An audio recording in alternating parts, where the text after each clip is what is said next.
Hello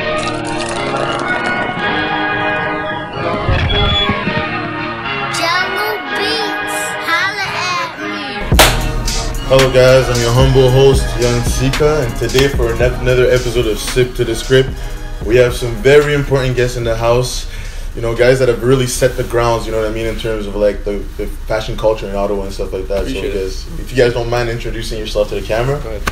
I'm Trevor from UNAVAILSHOP.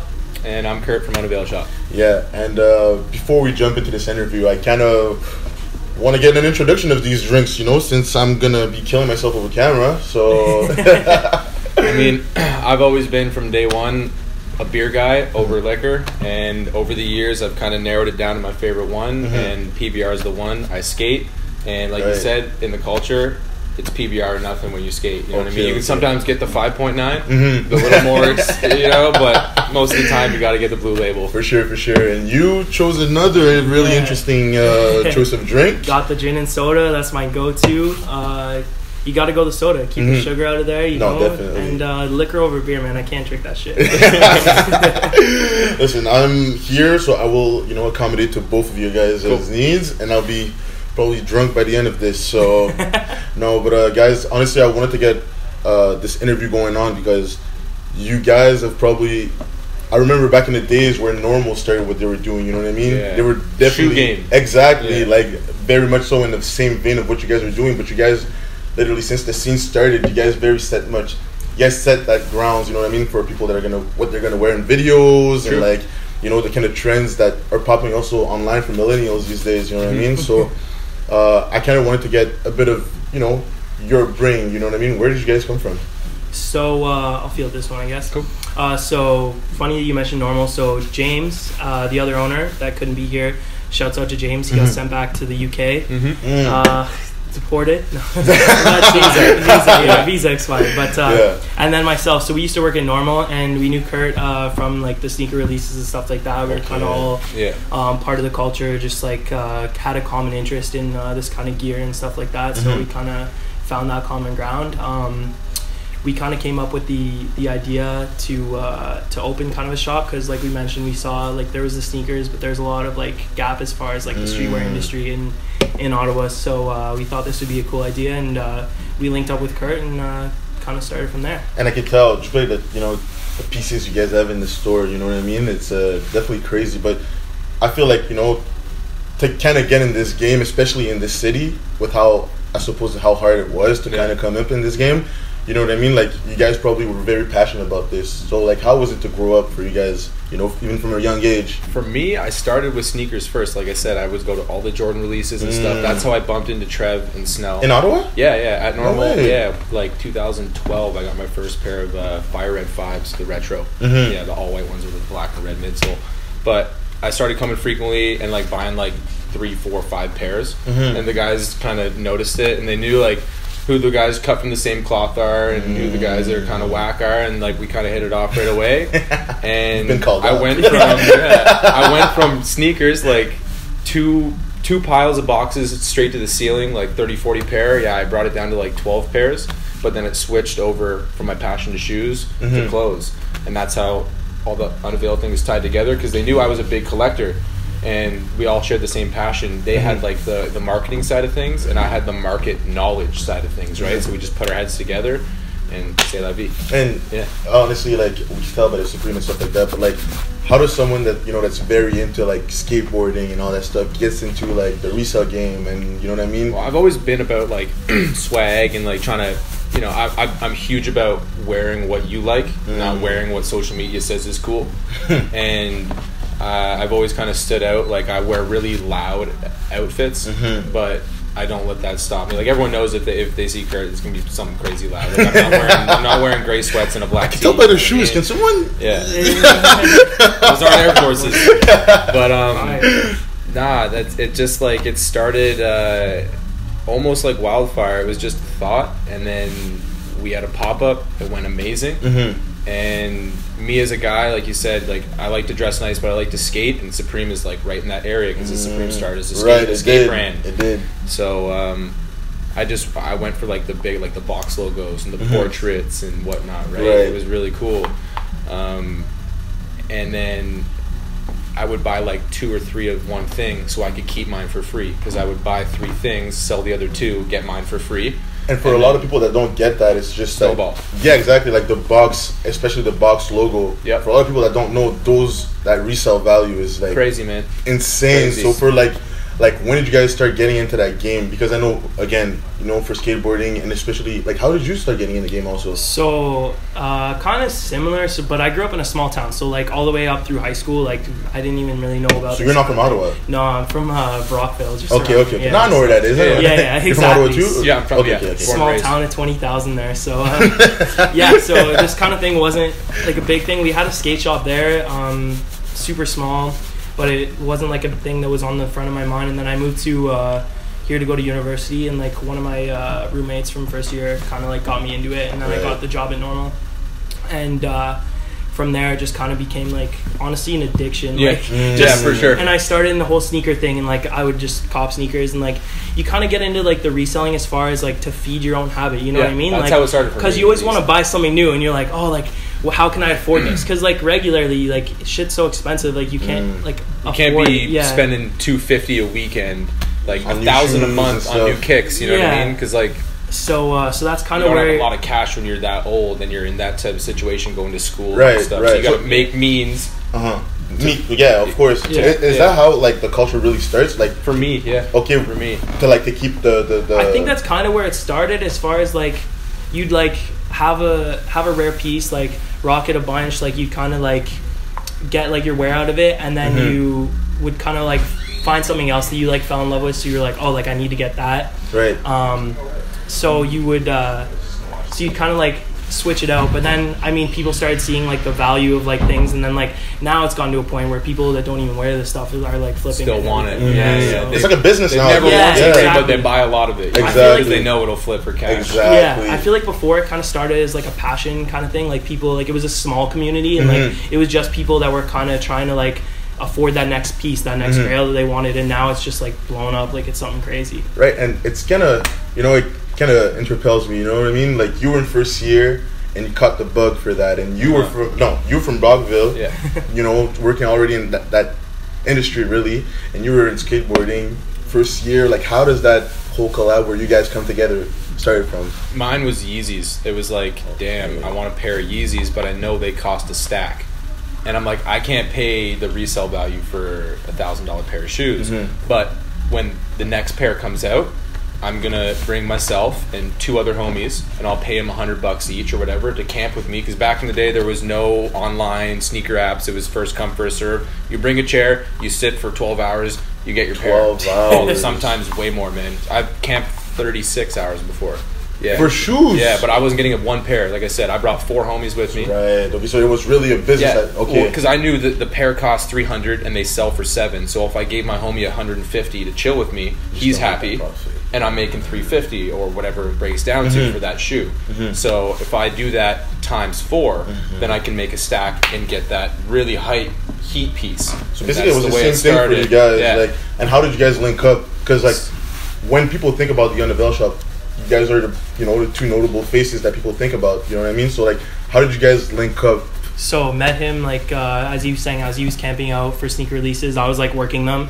Won't catch me camping outside. I used to camp, used to work there. Yeah, I can't stand sitting on the cold for 12 hours to get some shoes. But no, so we met up through that, and like we kind of clicked right away. Realized like we kind of became homies, chilled a couple times, and then when I left there, I kind of wanted to stay in like the culture in some way, and we were looking for the industry. So we were kind of looking for like opportunities for that. And then I kind of got away from the sneaker thing. I like sold off like pretty much all my sneakers. Same thing for me. Like now I have like some ones and Vans, and that's pretty much all I wear. Like, oh, you said ones like it was nothing. He loves his ones. Yeah, can't go wrong with a pair of ones. But sold off like the Yeezys and stuff like that. Kind of got into Supreme pretty heavy. And yeah, kind of, so we linked up just off that like common ground. So right, and they hit me up. It was generally like, we want to do something. We have a passion for this. We know you do too. Like, let's put our heads together and make something happen. So like the UNAVAIL brand really that's how it started out for you guys. Yeah. Okay, wow. Yeah. We just sat down at a coffee shop one day, and they're like, "This is where we are. This is what we want to be. Like, let's do something." I'm like, "All right." They wanted to open a store right off the bat, and I was like, look at it from an economic side of things. Like, do we have the cash for it? Because UNAVAIL started with 0 cents. It started from no loans, no startup, nothing. Like, all from the ground up, from zero. So we're like, how are we going to do this and, you know, supply things to the community, but also have our boat float, kind of thing, you know, keep our barn up.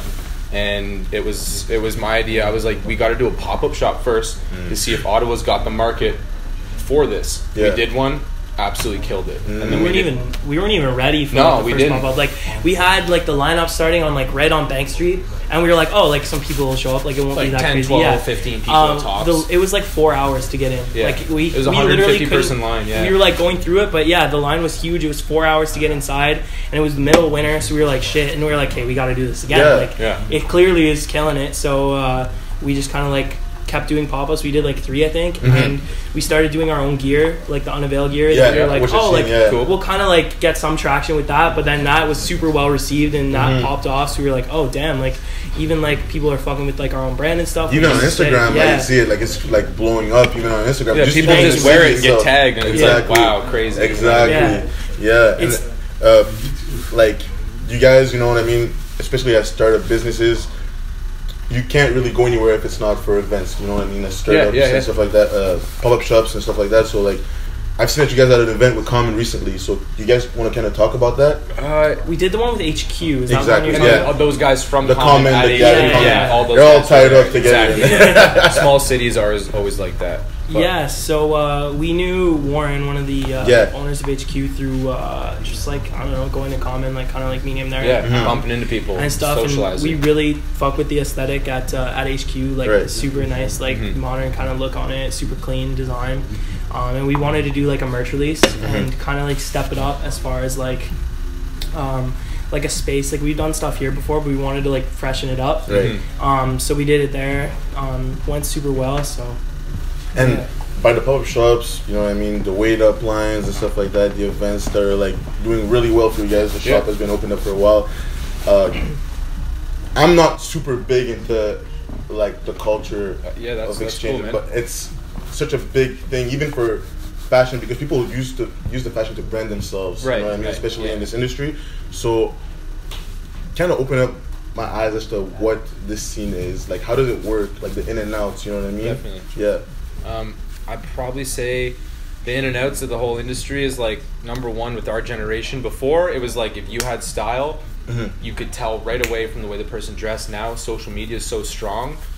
It's just like, oh, I'm gonna buy this because it's the most popular thing on the internet. You know what I mean? Now style individually is a lot harder to find because you can go on your phone, and if you have money, you can dress as cool as all the other people. Right. But before, you know, I'm talking before I even got in the game, it was like, oh, wow, you got some Air Jordan 1s. You must have went somewhere crazy at an outlet in New York or wherever, got them, and came back. And that's how people didn't go on Grailed or whatever, just hunt for shoes. They went to flea markets. They went, you know, to outlets in the States, all sorts of crazy stuff to like kind of strengthen your style. Right. Almost, And to come up in Ottawa, like I said, it was definitely, I can't really speak for you guys, you know what I mean? But I feel like it was, for every type of industry that's independent in Ottawa, it's kind of very hard to come up, especially because you said it's a small city. It's small, Yeah, so like, how was it for you guys to kind of come up in this city?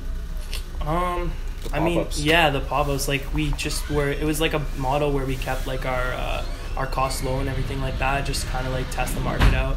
I think it was like the perfect time. Like I don't think something like this would have worked like even a few years ago. 2 years ago, man. 2 years ago. No, I don't think so. In the last couple of years, I'm telling you. I honestly don't think so. Literally with like Instagram, like that's kind of when it like started like pick up and everything. Like before that, it wasn't like that huge. Like there was like little resell things, but like the Jordans were big, it was sneakerheads. But like as far as like the clothes, like there wasn't where it is now. And now like with Instagram, like how to kind of echo what you were saying, like someone like famous will post a picture, and now these like anyone like that wants has money, that piece, like wants to buy cool. You know what I mean? Mm-hmm. So that's kind of like where it's just like blown up to the point now where there's so many people that are just like buying. And 2 years ago, Instagram really changed that whole. I mean, not Instagram individually, but I think 2 years ago the game is not the way it is now. 2 years ago you could still like line up the day of or the day before for a pair of kicks and get it. Now like there was Travis Scott's that dropped today, and people started lining up Thursday night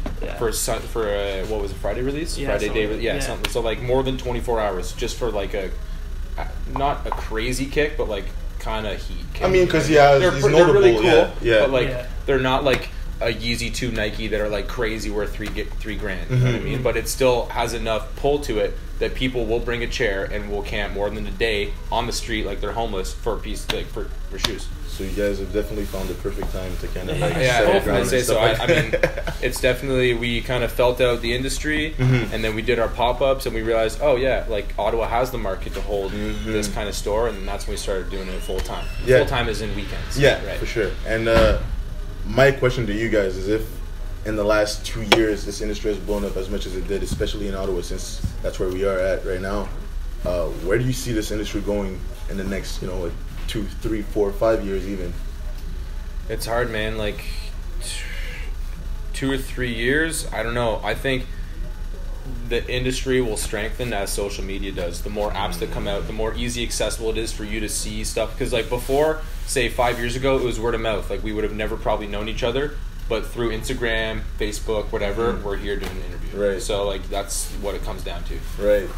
And I really appreciate, again, I don't know if I mentioned it, but I really appreciate us, having a place to kind of have this conversation, because I feel like in the scene, a lot of people, especially in the city, kind of look at other people doing things, and it's like, if I didn't have the idea to do it myself, it's like, I don't know if I really want to work with them. I don't want to put my brand in jeopardy and stuff like that. But for you guys to kind of open your doors and like let us come in and kind of be able to chop it up, I really appreciate that. That's business. That's just marketing, man. I mean, like, you got to make friends, and that's the most healthy way to do things. If you isolate yourself, you're never going to go anywhere. You know, with knowing other people, you get growth. With growth, you get, I don't know, your brand widening, or you can branch out and do other things, whether it be with our merch or whatever. It's pretty cool. Yeah, and before I kind of like let you guys go, you know what I mean? I'm looking at all the pieces right now. What are some of your favorite pieces in the store? In the store, I see the Supreme. The towel's crazy. I mean, this one's owned by me, and it still's got fold marks in it because I've never unfolded it besides hanging it on the wall, because it's just one of those things that it's a really cool piece. Right. And whether we move as a store or we change locations or what have you, this I'll never sell. Right. Because you can hang it up at your house. You can put it on the back of your couch. It always look cool because it's like the staple. Right. It's the box logo. Right. You know what I mean? It is. It's what everyone thinks Supreme. Exactly. Right. And what about you? For me, probably the two that stick out. I love the North Face collab they just did this year. Supreme. Every year they kill the mountain parka with that print is just insane. You want to get a shot of that? Yeah, I don't know. You can't really see it with the camera right now, but I'm sure you guys will edit that in. The other thing right behind you, I don't know if you want to grab them. Those 85 Jordan 1s. Yeah, 1985. Those are insane. So. Where did you guys even find this? Like I said, it's crazy. People come in, they sell. Sometimes, we'll turn away some people because what they have isn't what we want to sell in the store, or isn't going to sell well in the store. But when things like those come in, that's like that's a staple. That's a piece of history. Yeah. Like I'm a 94 kid, and those are 9 years older than me. Let's do the math right. Is that right? Yeah. Yeah. So I mean, the fact that you can still wear those, they won't break. It's crazy. It's man. crazy. That's right? the grail, right? So that's what it's like. The things that are older, they last. You know what I mean? And that's a perfect example of Nike. That's like when Jordan brand was first created, it started a wave. Yeah, exactly. It's the quality of the brand itself speaks for itself. You know what I mean? Well, the guys, I really appreciate you guys, opening your doors again and having us kind of talk about, the resale industry and stuff like that. Hopefully, we'll have more to talk about in the future. Yeah. I would love to come back and, for sure, have another interview. We'd love to have you back for sure, man. Thank you very much. Appreciate it, man. Young Seaka, for another interview. Peace. Thank you, bro. Oh, no worries. Thank you again. Appreciate Appreciate that.